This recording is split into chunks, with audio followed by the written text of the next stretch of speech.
Tij laktar kokalo Ramogi TV kawa wacho ni ngima en mwandu. En ga morna odiechieng' kodiechieng' mar bedo kodi wapuonjore wang'iyo kaka wanyalo bedo kod ngima makare. Iluonga ni Ruth Otieno. Yena mondo mi arwake wendo wa kendo daktari wa obonyiswa ni nyinge ng'a, en nyakanye, olonye weche mage, kaito wadonje twak achiel kachiel. Machiegni daktari. Erokamano nya Ruth, iluonga ni Phoebe Ongadi, an Nyarongo Kamagambo. Alonye weche meke puonjo ganda kaka wanyalo tiyo gi chiemo mondo wageng' tuoche kata mondo wathiedh tuoche. Gi dho ngere wacho ni dietitian kata nutritionist kata public health expert. Wacho ni chiemo nyalo bedo milibili ne dhogi kata mamit ne dhogi to rach ne dendi. To samoro bende rach e dhogi to gero dendi. Kore momiyo wan kaka wuone mondo watwagre e weche chiemo makare. Erokamano ahinya. To kopogore kod mano bende wacho ga ni in gi michamo. Tiende ni kichamo gigo makare to ibiro bedo makare, dendi biro bedo makare chakre obwongo nyaka dendi duto te. Emang no kelnwa twak ma kawuono weche mag obwongo kachiel kod chiemo makare. Dobed kamano koso? Kamano kabisa. Wakuono do wacho ni ere kaka wanyalo pidho obwongo nikech dwe mar 5 dwe mar 6 giluongo ni mental health awareness month. Manyiso ni wang'iyo kaka wanyalo kwe maber e weche meke obwongo. To ere kaka wanyalo tiyo gi chiemo. To weche meke nutrition gi obwongo osebedo kimiyo ratil mapiny nikech ji mang'eny ok ong'eyo ni nutrition kata mana gik ma wachamo bende determine kabisa health mar obwongo. Kendo tuoche meke obwongo inyal geng'gi gi nutrition. To kata ka gisedonjo be pod inyal thiedhgi gi yo mar nutrition maber. Koriwore gi yedhe moko meke daktari. Koro nutrition kata gigo mwachamo, chiemo mapidho obwongo ber mondo wang'i kawuono to gin chiemo mage. To ere chiemo bende marach ne obwongo. Koro mane twak mobedo godo kawuono. Nikech kama wachiemo to wapidho dendwa te nyaka obwongo bende. Mana kaka Dr. Phoebe wacheno en ng'iyo weche mag obwongo maber kod chiemo makare.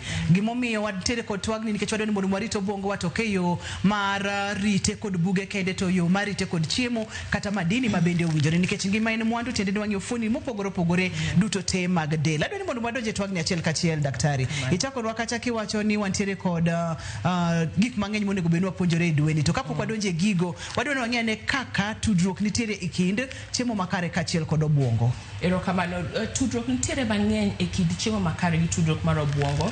Kech wachako gi giluongo ni prevention.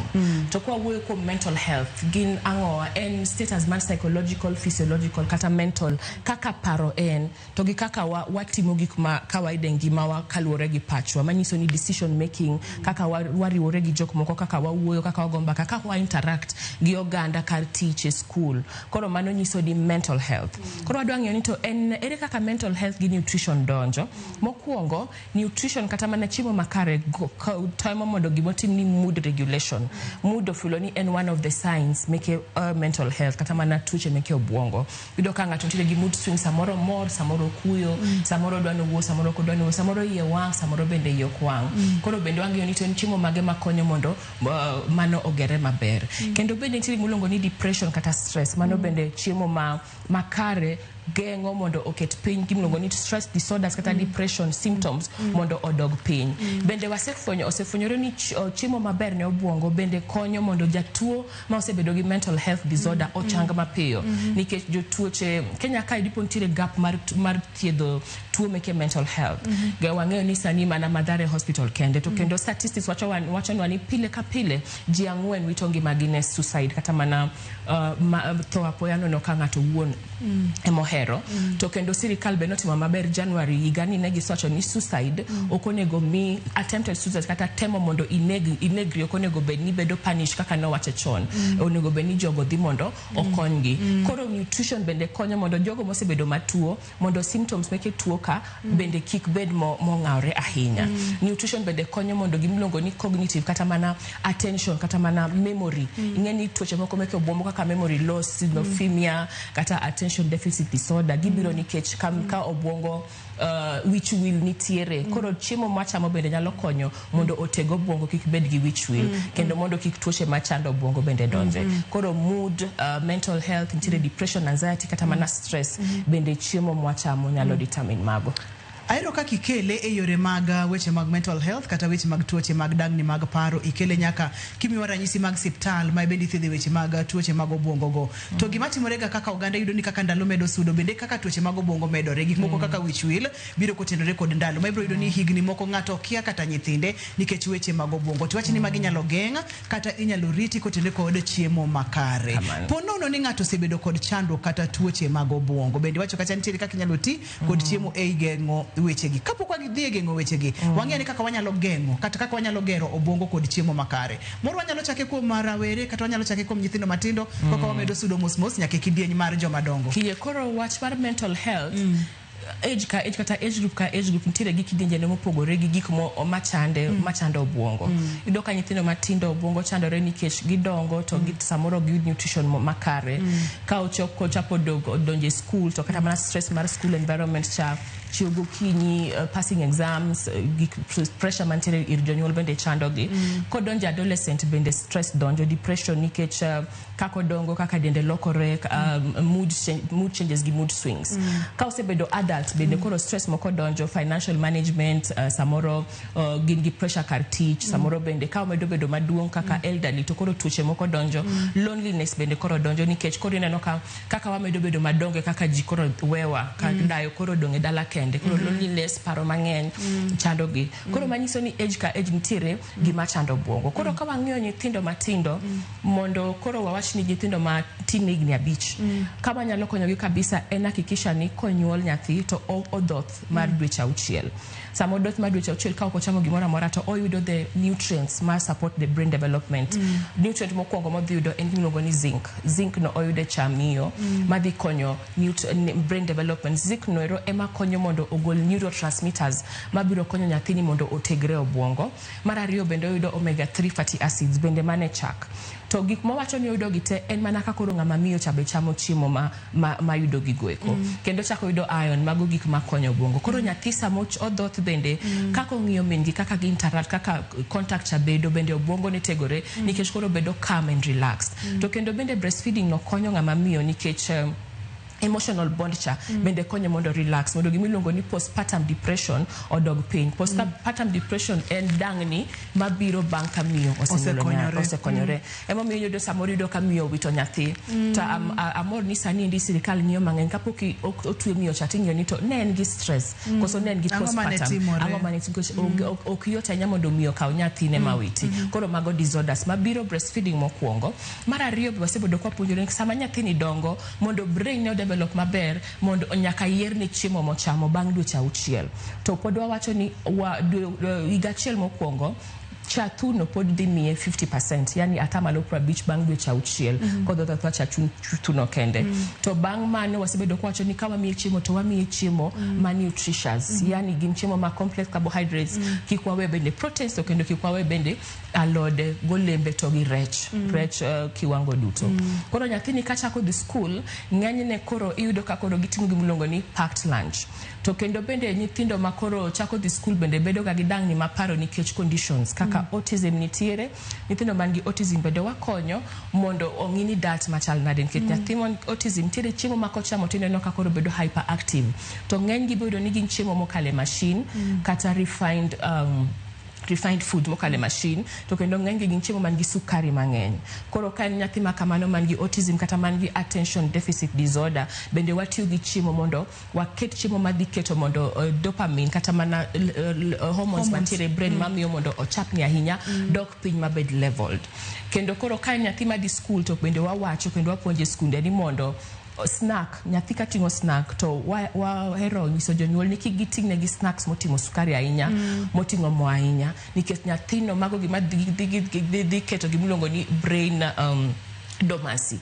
Koro ka brain dormancy donjo koro nyathino bedo addicted to sukari, ko bedo addicted to sukari koro chiembe bende dok piny. To chiemo motimo sukari mang'eny kata mana motimo mo mang'eny kata chumbi mang'eny bende koro miyo obwongo bedo slow down. Koro nyathini ok nyal bedo gi development maber kata mana class performance bende dok piny. Koro waen kai ni ko nyathi ting'o snack at the school going period to nyaka koro waneni oketne complex carbohydrates. Chalo nade mago kaka olemo, onyalo ting'o rabolo gi yogurt, onyalo ting'o simsim molos maber gi njugu oting. Onyalo kata mana tingo karacha inyam kate ma brown mokete butter bende pod ber.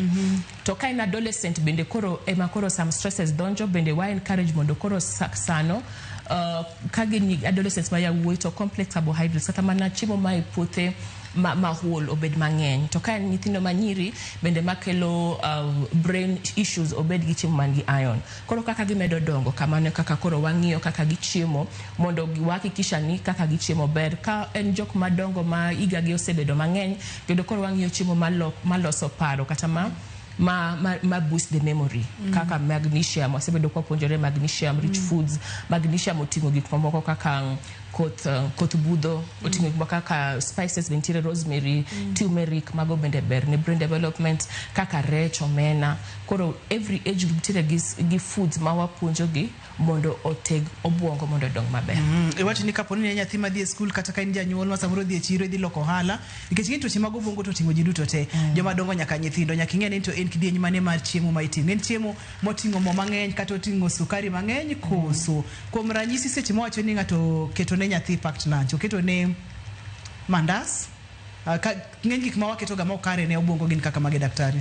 Mandas kama naka kiwache noero to ng'eni mandas en na moko ngano gi sukari gimo korido ka attention span mar nyathi che class dok piny nikech sukari kabro idho kasto kendo koro levelize dok piny bedo low hydration bedo piny kasto kendo jiero bede keto gimo kaka crisps kata mana biscuits soda kata mana juice moko minyo meke packet meke duka gieki koro mago eko ginaina meke chiemo ma ok ber ne obwongo nikech di keto piny hormones matego obwongo. Koro ber ka giting'o olemo giting'o gik kaka chak okrash kata mana tong' moboki kata mana njugu achiela simsim molos maber gi njugu mano ber ka ginyalo ting'o moloyo ka ting'o chiemo man gi sukari mang'eny.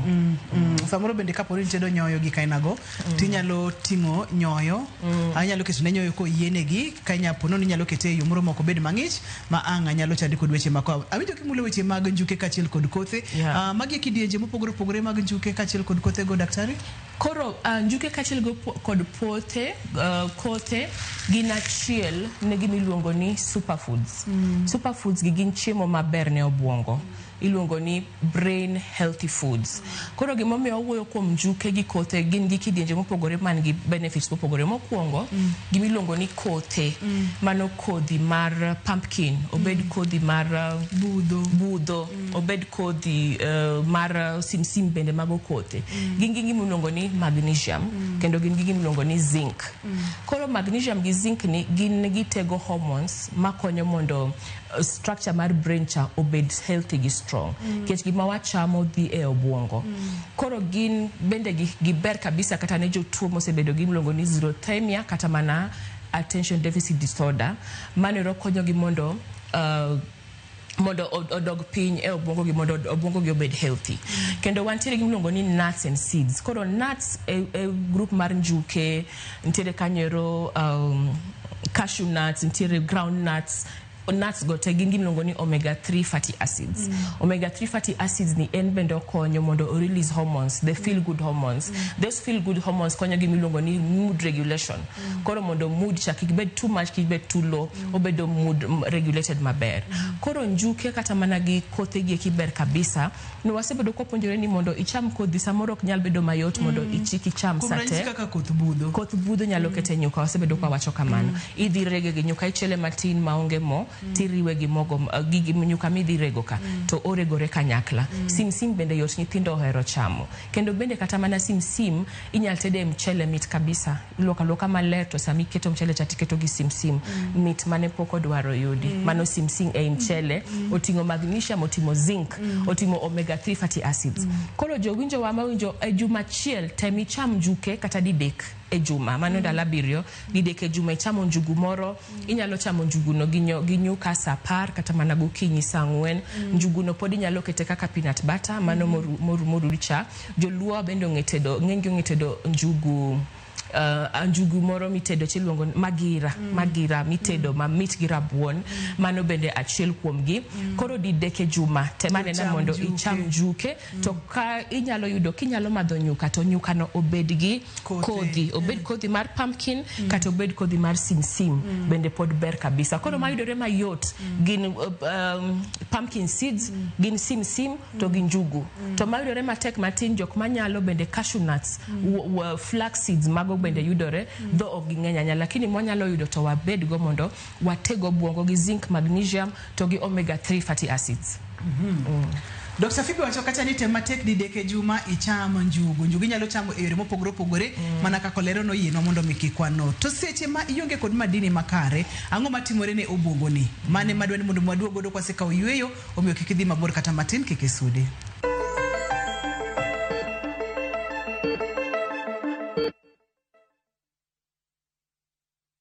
This festive season, begin a story. Qatar invites you to experience a different kind of magic, where every moment feels new, every sunset feels personal, and every traveler is welcomed with warmth. Discover Doha with our festive Qatar getaway from the 23rd to the 28th of December from just $1,385 per person sharing. Explore the dunes and the inland sea on a thrilling desert drive with a barbecue dinner under the stars and wander through the charm of Souq Waqif, where tradition meets the modern pulse of Doha. View travel, moments that matter, memories that last.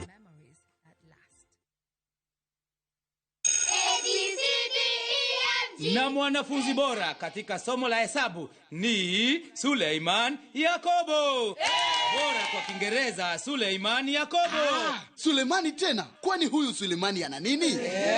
Bwana ni yeye. Kwa kila somo. Tulieni wenzangu. Mwanangu yuwajitahidi. Nami kama mzazi nina siri. Siri ni nice. Ninapolisha familia na hakikisha na walisha nice extra premium. Ewe mteja, ufikapo dukani agiza unga wa Nice Extra Premium. Ugali wa Nice ni mweupe, wenye ladha tamu na huiva kwa haraka. Nazo chapati za Nice Extra ngano ni nyororo na tamu. Nao mchele wenye ladha tamu ni Nice Pishori kutoka Nice Rice Millers, Mwea. Bei ni nafuu. Ni ukweli, siri ni Nice. Si Nice na Nice Extra Premium.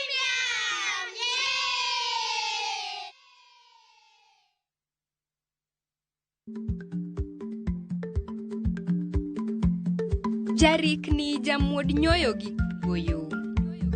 Matiende ni dhi matek ma ok inono maber samoro nyalo miyo ng'ato midhiero.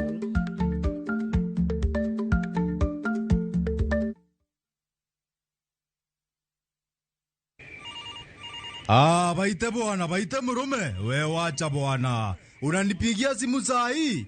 Si utafanya ni nyonga bwana. Unataka mira yangu ikatike? Ai bwana murume ufai kunipeleka na hiyo ongea. Murume unanipeleka na ongea ya gari ni kama imeibiwa bwana. Dial *811*415# to get Vite as your skiza tune.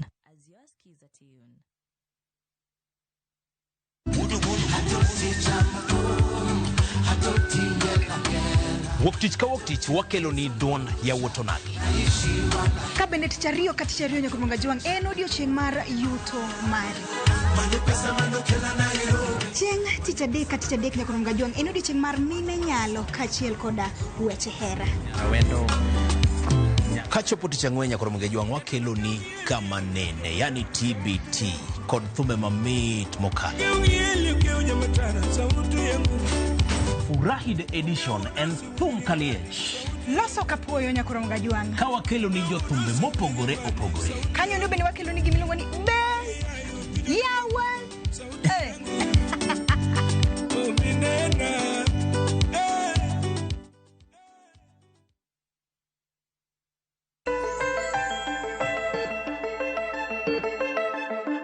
Machiegni kendo penj laktar kokalo Ramogi TV ngima en mwandu. Kauno wang'iyo ngi chiemo makare kod ngima mar obwongo. Tendo wadwanyo ni kaka obwongo ni nyalo bedo kod ngima makare. Dr. Phoebe sepimonwa kacha kaka wanyalo rito nyithindo, kaka wanyalo miyo gi chiemo kod gigo makaber to konego beni waketo negi mondo mi gitingi dhi godo skul nikech dhi rocho obwongo gi mabende opimiwa ranyisi gik moko kaka mandas, soda, biscuits kod gik makamago. Kata kamano, gika mwadonje ne daktari ni mondo mwang'ia ne kaka koso madini makare nyalo rocho ngima mar obwongo.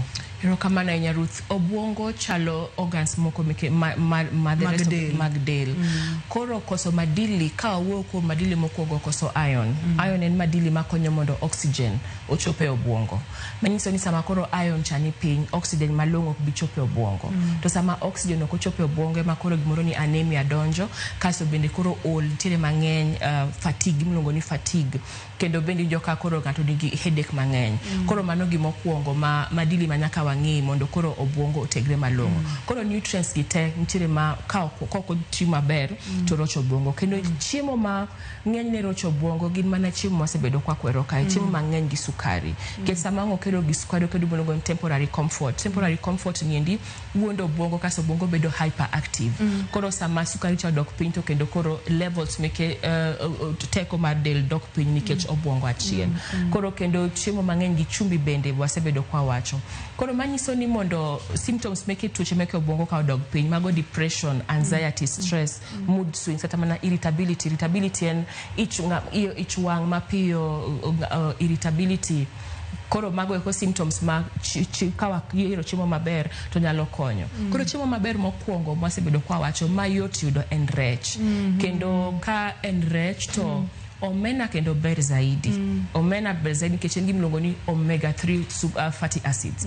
Omena en group mar chiemo miluongo ni superfood.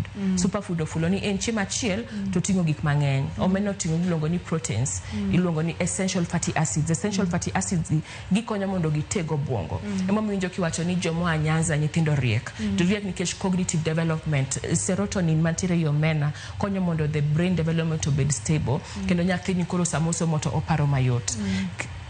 Kawa we omena kendo kata mana ngege bende ber kabisa. En gimiluongo ni superfood.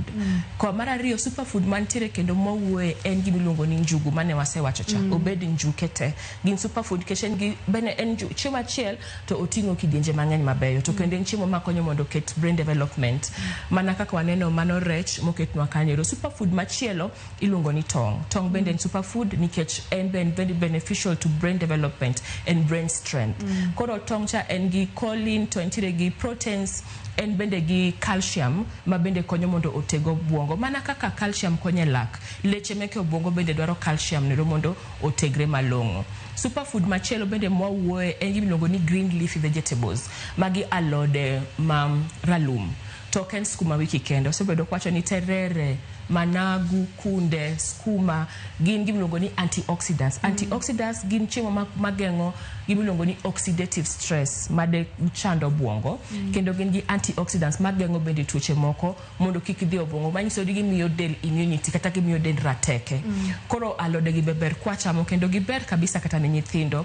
Obed it budho, kata mana jomoko bende tedo nyaka it oganda mapod yot cha, ber kendo mit kabisa. Superfood machielo en avocado, mwasebedo kwa wuoyo. Avocado en superfood nikech en en group nongo ni other fruits to en gi omega 3 fatty acids. Omega 3 nyakangwa wacha nikech en chiemo ma very close to obwongo. Ochalo chiembo obwongo. Ochalo chiembo obwongo. Koro fatty acids mantiere avocado ka. Koro momi wacho ni kata ka ng'ato temo mondo olos meal plan to kata mana gokinyi nyalo loso nyuka kacha cha bedo gi complex carbohydrates bende superfood ne obwongo. Kendo complex carbohydrates da bende konyo gut health. Gimolongo ni serotonin mwawacho niendi 90% ne ilose gut health, ilosore gut.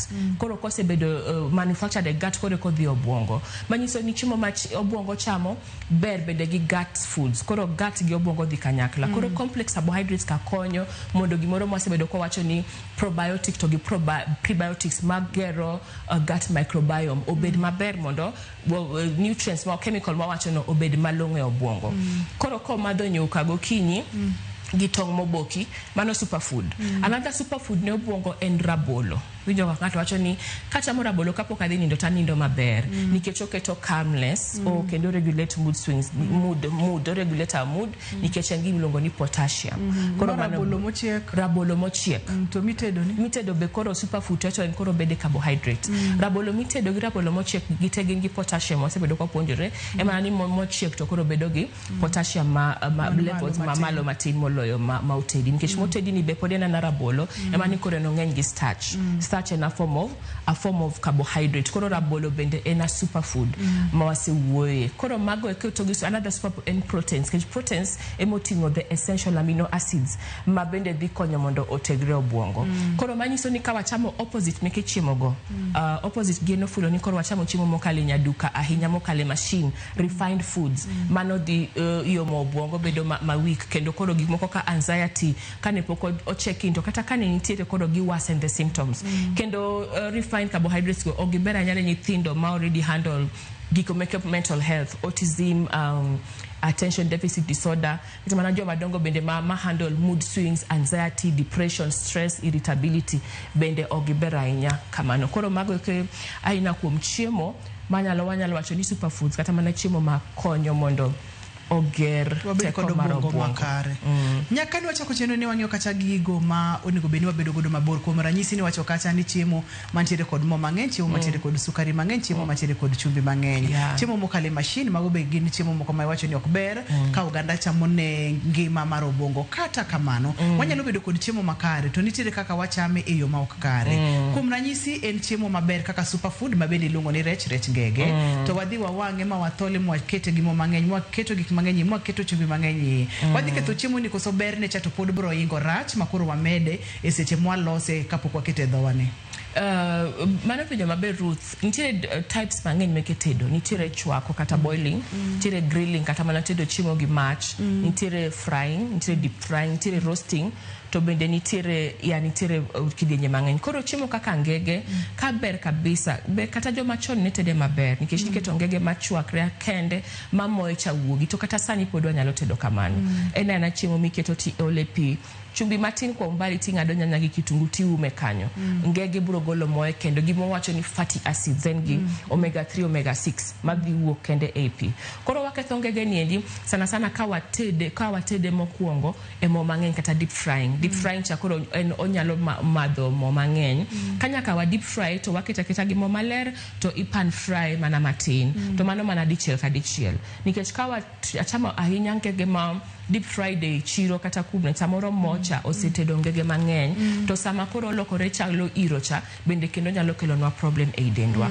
Koro mano mokuongo. Mar ariyo bende sama ka wakete mo mang'eny to ka wakete mo mang'eny to wanyalo kao modhi ma ok ler kendo bende ketho ne rachne. Koro ka ber kabisa to ngege cha inyalo bule, inyalo chwake to kata kanya kilute mo keta mondo bed pan fried to kendo mano bende chal ne omena mochiel mit e dhok to samoro ko ber ne dendi to mochoko chaka maber kata motedi mit kabisa kendo be omena mowe mogolo moe en very healthy. Koro kako seng'ewa ni joluo wachamo rech kikwa we nikech rech ne moto konyo nyithindo kikwa keth rech gi emomiyo nyithindwa riek emomiyo wan kama wantie nikech rech. Koro kikineno omena chiemo marach, omena chiemo maber, rech chiemo maber to mana kaka Ruth wacho koro kaka watede bende nyaka wang'ini watede maber. Ok obedo gi mo mang'eny, ok obedo gi chumbi mang'eny, bende ok obedo gi mo, ok ochwake iro gi mo moselokore rateng'. Ok ochwake iro gi mo moselokore rateng'. Imulo kamoro kanyo ni omena mochwaki kachiel kod omena ma olutemo matinde bende thothne watimo kamano ni mochwak cha ber saidi tiere ni e lony mar luto omena e moni watime ober ne dhok to ok ober ahinya gi ok ober ahinya ni en ang'o morach godo? En mana nikech odhi modho mo nikech omena kaka imedo deep fry ne kaka odhi modho mo mang'eny. Koro sana ka en motede chiro gi to ikia ni mono osebudho manade. Koro dichiel ka dichiel nyalo wang'o matine motitedo to ka ber to chako omena dhi wuok mamit kabisa kichwake maber gi kitungu gi nyanya kendo soup ne cha bende ber gi nyithindo gi omena wuon nikech en gi calcium, en gi proteins gimiluongo ni essential fatty acids. Kopogore kod mo masamoro yonge godo kod adiera ni en mo makare, iwacho ga ni liet kata temperature ma itedo godo chiemo bende nyalo nego kata nyalo wito madini moko. Kuom ranyisi nitiere alode mathoth ne iwacho ga ni kichwaka ahinya tibro ibro wito madini go. To nitiere moko ma bende inyalo chwako to kichwak ahinya. Seche ma wang'o rech kata seche ma deep fry rech en ga gi temperature mamalo mokalo. Kipimno ni liet mamalo no bende nyalo nego madini, nyalo ketho madini koso liet to ketho madini. Liet to madini oko kethi en mana nikech ing'eni proteins kata mana flesh foods they are stable under high heat. Manyiso ni katikete high heat madini ok kethore. En mana ni koro toxins moke mabro medore iye. Koro ka toxin medore iye to samoro nyalo kata mana overpower madili manentiere ka. Kaka koro ringo awat nyama choma kikao mi ichoma imod olokore rating. Pod en gi proteins lakini koro bedo gi toxins moko bende manyalo bedo kata mana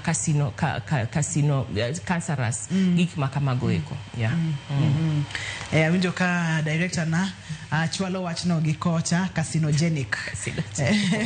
Ero kama na nyakwa ramage jogi winjo weche go wang'yo kaka wanyalo rito bongo wa mondo mi obed e yo makare. Ting'eni rito bongo ok chak ni ka ng'ato osebedo maduong' kata ka higni oseniang' tichako seche ma miyo mako ich cha. Seche ma nyathi brain ne develop e ng'ama miyo cha miyo ni chiemo nang'o. Seche ma osenyuol nyathi ni daktari wacho kata ni dweche 6 ka nyathi ni dhodha tok dweche 6 gi bende pod teko mar chak cha bro medo rito nyathini. Wadwa ng'eyo midhier ni kata ranyisi ma ka ng'ato neno to nyalo chichni nyaka bende no sechako chiemo marach ma dang'ni kata chandruok mag obwongo osechako donjo kotenore kod chiemo marach. Mokwongo ka wachako wang'iyo kuom jogo ma osebedo diagnose gi tuo mar obwongo.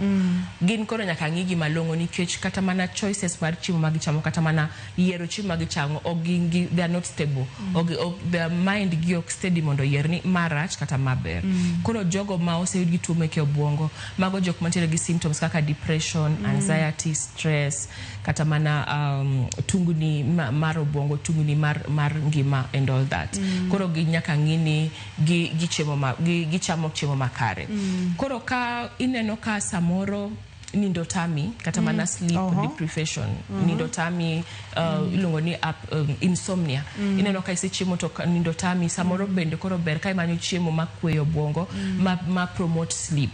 Sana mwacho ni dairy foods kata mana chak ma warm kimadho then before half an hour to nindo gikonyo mondo gikamo obwongo nikech the amino acids, essential amino acids mantiere i chak. Kendo chiemo kaka rabolo bende wacho ni za calming food bende kichamo mapodonge kapok idhi nindo bende promote to kata mana complex carbohydrates. Koro koso nindo malong'o en achiel kuom mago. Kendo be wanyiso mine ma iwacho ni nyithindo chando gi gotieno to ka iluwo maber tido ni nyathino ichamo gimoro mar sukari, ochamo chiemo moro mar sukari kapok onindo godhiambo. Koro sama ochamo chiemo mar sukari cha atkoro nena alert, attention ne omedore koro ok onind maber. Kendo bende joma mine ma madho chai mang'eny kata mana coffee mang'eny bende keto mondo sleep cha obed problem. Bende koro kifwenyo ka in will mang'eny isechako will keto gimoro kato kipar mano manyiso ni koro memory loss chako check in mos. Koro nyaka ng'ini chiemo mage manyalo chamo mondo o boost my memory. Wacho kaka rech en achiel kuom gi, en okonyo memory kendo bende okonyo cognitive development. Spices bende tiere mabeyo ne memory. Wasebedo kwa wacho ni rosemary kata ka okitede to pidhe kamoro next to the bedroom makoro muche cha donjo.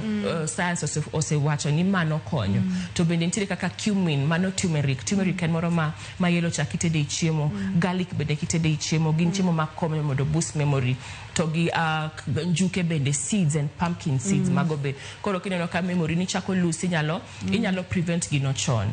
Bende kanyo daktari adoni mondo mwaduog mana gi kanyo wang'ia ni gigo makineno to nego bende nyalo chako chichni nitiere kaka obwongo dwa chako rochore ka to ere kaka nyalo duoko obwongo marochore ni eyo makare kitiyo kod chiemo makare. Ranyisi namba 1 ma daktari wacho en nindo makoro ok ber ahinya. En ang'o ma moni nindo? Debede ni chandruoge mag obwongo sedonjo. Inyalo tiyo kod chiemo mondo mi ikete yo makare. Chak mamor kapok inindo, rabolo mochiek saa 1 kata seche 2 kapok inindo, weri gi chai kachiel kod kahawa kapok inindo. Mago gin gigo ma bende nyalo miyo chandruogni medo bedo matut. Kik idhi mabor, waduogo bang' thuolo machok mokalo wang'i ranyisi mamoko kod kaka wanyalo ritogi kod chiemo makare.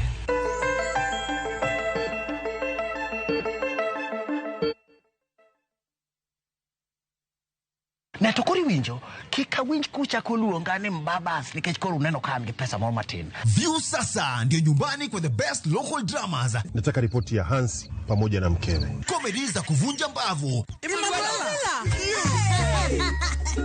Telenovela bora zaidi kwa lugha yako. Anaere inya prita. Tokendo kimora mare wi mora. Na sasa una nafasi ya kushinda zawadi nono ndani ya promotion kubwa ya Jipange na View sasa. Shinda 50,000 kila siku, $500,000 kila wiki na grand prize ya 2 million shillings. Wow. Ingia kwa View sasa hivi kwa kupitia paybill 724177 au tembelea viewsasa.com. Weka nambari yako ya simu kama akaunti yako, kisha weka 50 bob tu na upate content na point na uende kwa mshindi. Ingia mara nyingi uwezavyo. Kila ukiingia kwa View sasa unaongeza nafasi yako ya kushinda. Imeidhinishwa na BCLB number.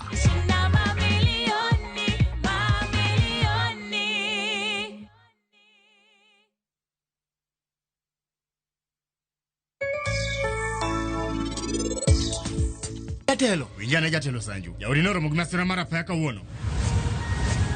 What? Bisani in City Hospital. Ngimane ni kama teka hinya.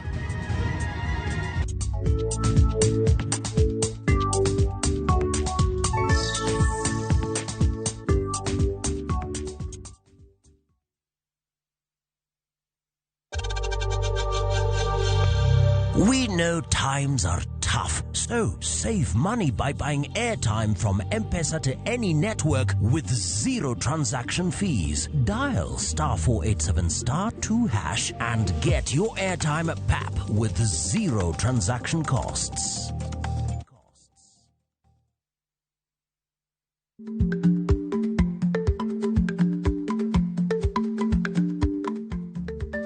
Dhako muol kadonjo, matiende ni, bedo ni ng'ato ling' e kinde ma owendo, ok ofulo ni omuol. Samoro en kod kido mamoko.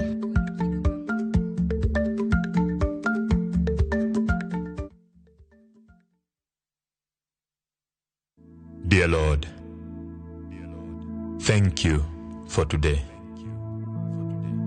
Thank you for waking me up. Thank you for your blessings and your grace. Thank you for being with me on the highest mountain and in the lowest valley. Help me to love you more and trust you. Dial *811*380# to get Thank You, Lord.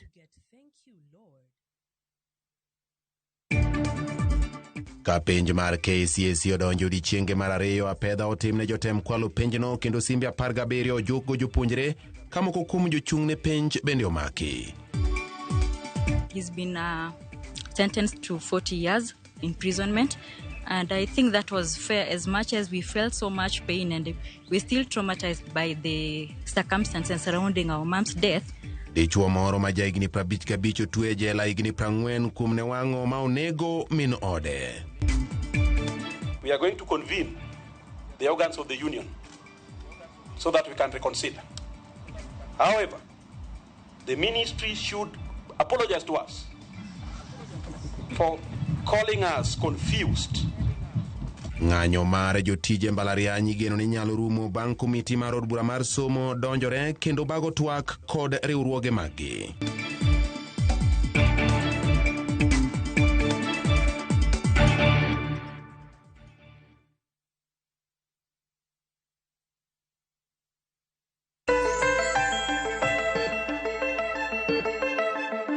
Machiegni kendo penj laktar kokalo Ramogi TV ngima en mwandu. Ne wang'iyo ranyisi mag chandruoge mag obwongo kata tuoche mag obwongo ma inyalo fwenyo kod kaka inyalo geng'o gi kod tiyo kod chiemo makare kata chiemo mantiere machiegni kodi. Wang'iyo kacha weche mar koso nindo, wang'iyo kacha nyithindo machapni ahinya seche mag otieno, wang'iyo kacha koso kwe ma intiere tira kod dangni mag paro, stress masate kod weche makamago. Iwachonwa kacha ni gigo monego bed ni wang'ien kaka chayo, konego bed ni madho chai ahinya seche mapok idhi nindo. Ma bende wang'iyo kiwango sote katika ni chayo konego beni bile. Wang'iyo kiwango nikech ng'eni chai nitire gi gintiere gi chemicals ma bende samoro deprived sleep chalo gi coffee bende kata kahawa to wasebedo kata ka opuonjore kani chai bende bind miluongo ni iron to iron en a very important nutrient ne brain development nikech a big percentage mar the brain en gi iron to kendo iron ema konyo mondo oxygen owuoge dendwa ka donje obwongo koro sama wamadho chai to wadhi bind wadhi duoko levels meke oxygen bende piny to sana sana coffee ema koro dike to wabedo more attentive to wabedo more alert koro sama wan alert and attentive gotieno cha seche meke nindo dok piny koro manyiso ni ok wanind maber kendo gima wanyaka watim en gimiluongo ni exercise kata mana timo orako bende ka ineno ka nindo chako chandi kata ni koro bedo gi insomnia kata koso nindo gotieno nyalo keto bende odiochieng bedo gi orako sama itimo orako no to ichio organs nyaka kata mano obwongo bende kendo no wuoyo kuom bende wich wil ka ineno ka koro wil ahinya to samoro bende memory loss chako chalo donjo piyo mayot kendo sana mae chando jok ma ikgi osedhi ahinya kendo bende dehydration bende ok ber ahinya ne obwongo mano koso pi nikech obwongo en a very big percentage mar pi or water koro nyaka bende wang'eni wamodho pi to sebedo kwa wacho ni nitiere jok ma nyaka parne gi modho pi nyithindo matindo wiye ok bi wil kendo nobro manyo pi sama koro rio osedonjo to sama rio donjo no samoro dehydration koro sama odhi school ka en school going to waketo ne pi moro oting'o to ka en joma bende iga osedhenya kaka the elderly koro gi nyaka pimne pi nikech ka ok opimne to ok obi madho nikech appetite oserumo ginene kiu kata mana rio mar pi bende dok piny koro hydration be nyaka wang'i maber nikech sama dehydration donjo to nyalo kelo problems meke obwongo moro kapok wadhi matut ahinya yie na mondo madoga kar obwongo ka kwana tamalo maduong' mokalo mar obwongo en pi tiwacho kacha ni seche ma pi onge obwongo nitiere kaka obwongo ok dhi tiyo e yo makare adwa ni mondo miler ne nyikwara Munge Jwang kata joneno e yo mayot ma ng'ato nyalo understand godo ni seche ma pi onge system seche ma pi onge obwongo chandruoge mage ma koro obwongo ni bedo godo obwongo dwaro pi nikech hydration ma promote brain development koro ka ok wamodho pi malong'o kata wabedo dehydrated to wok wabedo gi attention span dhi dok piny to kata mana memory bende dhi dok piny kata mana strength kata mana teko ratego mar del bende dhi dok piny nikech percentage maduong' mar obwongo en pi adwa ni mondo mang'e ne weche mag tuoche mag dagni mag paro ahinya ne jogo ma higi oseniang' nipimonwa kacha ni kotende kod madini ma bende nyalo yudi kaka e olembe kaachiel kod chiemo superfoods kaka chak mane wacho ka to nitiere jomoko ma bende gin kod allergies kuom ranyisi ng'ato en allergic gi chak kod weche makamago to chagni en achiel kuom gigo manyalo miye gigo nyalo timo nang'o alternatives koro mano penjo maber nikech kuka wacho kuom superfoods adier gin chiemo mang'eny ne allergies obed chak obed njugu obed rech koro wanyalo jatuo machal kama nyalo wuotho gi nutritionist mondo koro wane kaka wa balance mokwongo nitiere jok ma allergic to chak mar chiewo koro iyudo ka chiewo ne machande nikech lactose to ka en chak mopoto kata mana chak ma obedo fermented ma lactose osebedo lactic acid to koro iyudo ka the gut kawe mayot koro inyalo yudo ni ka chak mar chiewo cha ok ber kodi to iti gi cha apuoya kendo bende koro mana ng'iyo kaka inyalo alternate ka yudo ka en njuke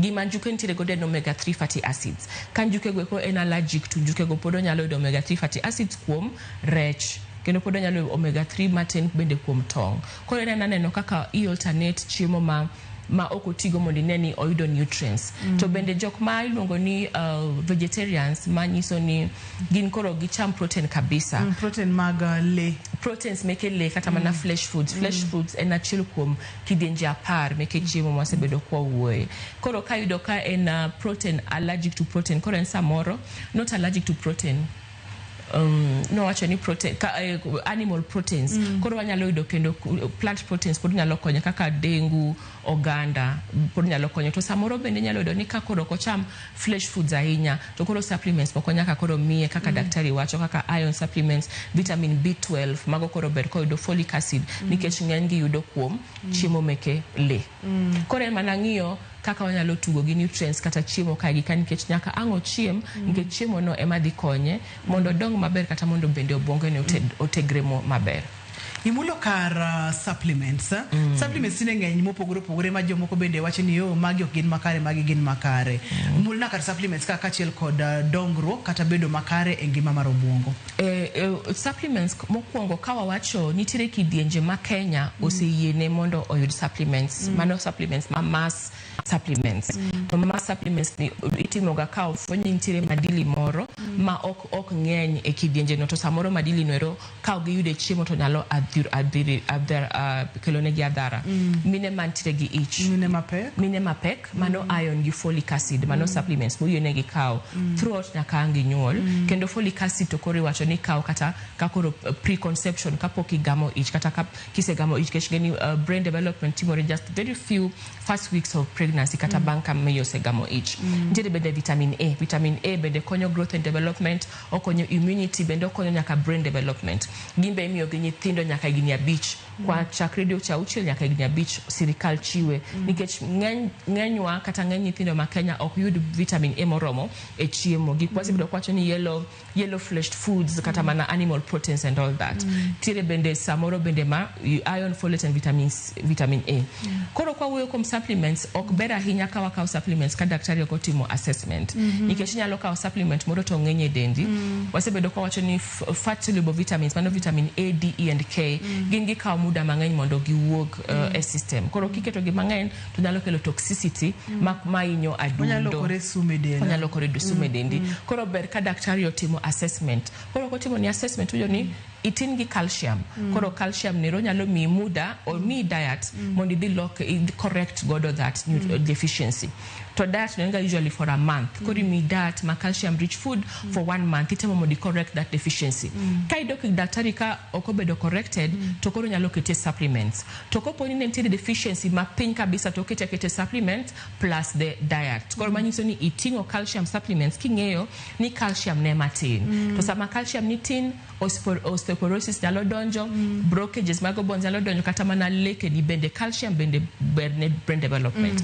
Koro kom omi assessment oyudi ni itin gi iron to kori mi iron supplements. To ka itin gi iron, calcium and maybe phosphorus kori mi gibinongo ni multivitamins. Manyiso ni gingi vitamins opogore. To watemo discourage the counter to ginyo supplements ka oking'eyo ni to mane mai correct. Ket samoro moko ber to moko emantiere mapiny.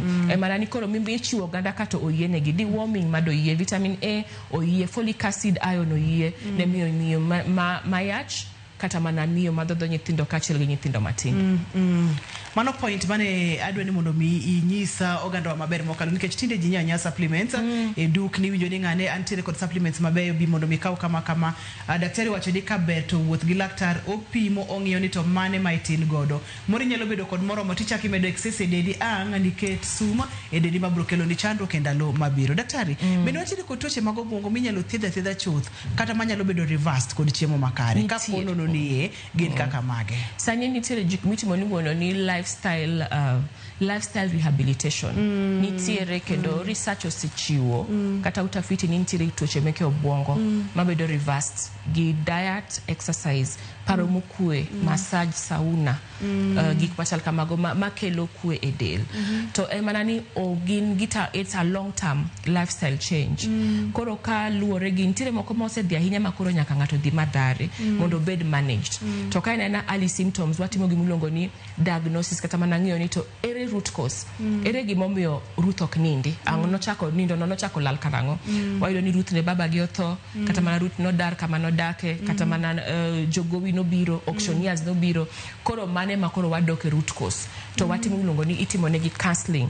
Koro sami itimo negi counseling no bende koro watimo detox. Detox of uloni koro igolo chiemo ma highly refined, highly sugar. To iketo superfoods. Koro achiwo for example mar breakfast nyuka gitong' mobok gi rabolo ber kabisa. Lunch kuon arega kata mana kuon ma brown, omena moted maber mochiek man gi soup ne nyalo ole chak ka koro osechiek maber to gi managu kata mana lot mar managu. Kasto sapa bende nyalo kaw kata mana mchele ma brown, chapat ma brown to gi dengu bende ber kata mana oganda. Superfoods gin gi proteins gi legumes makonyo mondo o relax obuongo. obuongo to kanyo inyalo keto matunda bende kanyo ero to ka en sa 10 sa 4 njugu mara chiela cha nitiere to nyuka wacha bende en gi pumpkin seeds en gi simsing seeds wan gi rabolo bende minyalo chamo kapok ng'ato dhi nindo koro mago superfoods mase wuoyo ka koro gin gigolo highly refined foods koro en a total lifestyle overhaul manyiso ni igolo chumbi igolo sukari igolo mo to itiyo gi bende yath koro wacho ni kata kitiyo gi yath to ok en lifelong bende joma idak alura bende iwuoyo godo mondo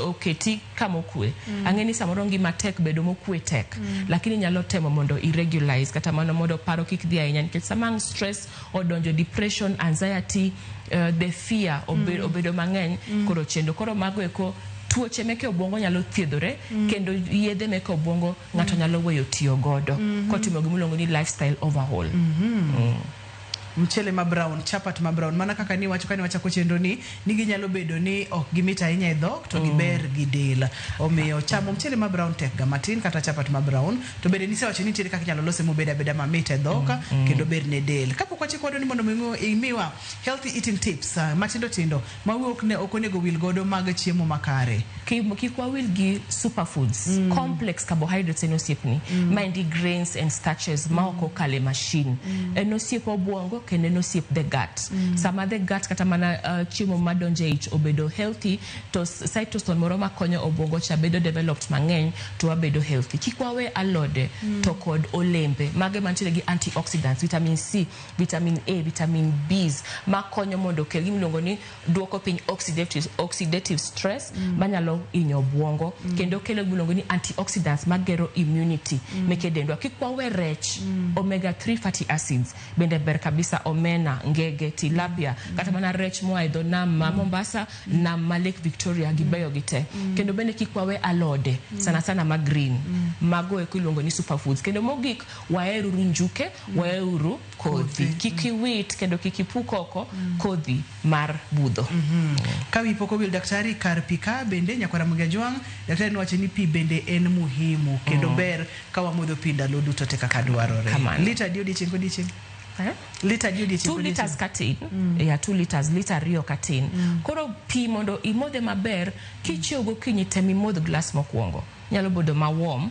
kise modho glass mokwongo kapok itimo gimoro amora kapok ichung kata to kanyo kichako kamano to dhi konyi koro after every 1 hour itero 5 ml manero dhi konyi mondo by the time ma godhiambo duogo tise madho glasses aboro madhi loso ni the 2 liters midwaro ka poni ng'ato tudore kodi nyalo yudi kanye wantiere KMA Plaza 5th floor kamano wabia kanyo biro yuda erokamano nya daktari kauno kidwa miwa namba tindo kimiwa namba kata kamano wabiro KMA Plaza mondo miwagomba ka wayud kaka wanyalo chiemo makare ne obwongo obed nyathi obed joma mine obed joma chuo network mane wantiere godo e chenro mar penj laktar ne Dr. Phoebe erokamano makende ne jogo picha mawa kachiel kod jogo mochung ne tae studio ka adoko negi erokamano mathoth director na erokamano ahinya Alex kachiel kod producer na Papecho Koth Nyameja ani logani Ruth Otieno ka wacho ni ngima en mwandu oriti masane